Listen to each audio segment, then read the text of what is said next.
Welcome to my channel. তো আজকে আমরা 25শে নভেম্বর 2024-এর 10টি গুরুত্বপূর্ণ কারেন্ট অ্যাফেয়ার নিয়ে আলোচনা করব।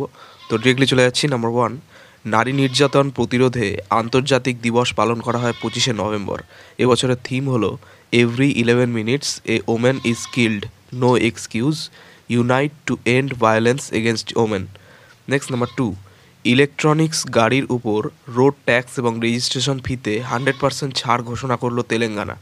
নেক্সট নাম্বার 3, সম্প্রতি 86 বছর বয়সে মারা গেলেন ব্রিটেনের প্রাক্তন উপপ্রধানমন্ত্রী জন প্রেসকট।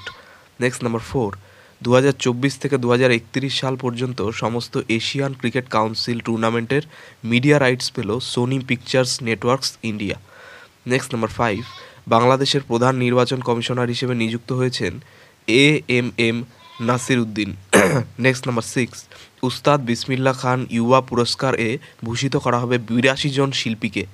নেক্সট নাম্বার 7, বনের দাবানল, জলের ঘাটতি এবং তীব্র খরার কারণে 60 দিনের জন্য জাতীয় জরুরি অবস্থা ঘোষণা করেছে ইকুয়েডর। নেক্সট নাম্বার 8, ওয়েভস নামে OTT প্ল্যাটফর্ম চালু করলো প্রসার ভারতী। নেক্সট নাম্বার 9, প্রথমবার ইন্টারন্যাশনাল প্যাডেল টুর্নামেন্ট হোস্ট করবে Bharat. Next number 10, all living things environmental film festival অর্থাৎ ALTEFF এর ব্র্যান্ড অ্যাম্বাসেডর হিসেবে নিযুক্ত হয়েছেন জ্যাকি শ্রফ। তো এই ছিল আমাদের 25শে নভেম্বর 2024-এর 10টি গুরুত্বপূর্ণ কারেন্ট অ্যাফেয়ার। তো চ্যানেলটি ভালো লাগলে অবশ্যই সাবস্ক্রাইব করবেন এবং পরবর্তী আপডেটগুলি পাওয়ার জন্য অবশ্যই নোটিফিকেশন বেলটি অন করে দেবেন। ধন্যবাদ।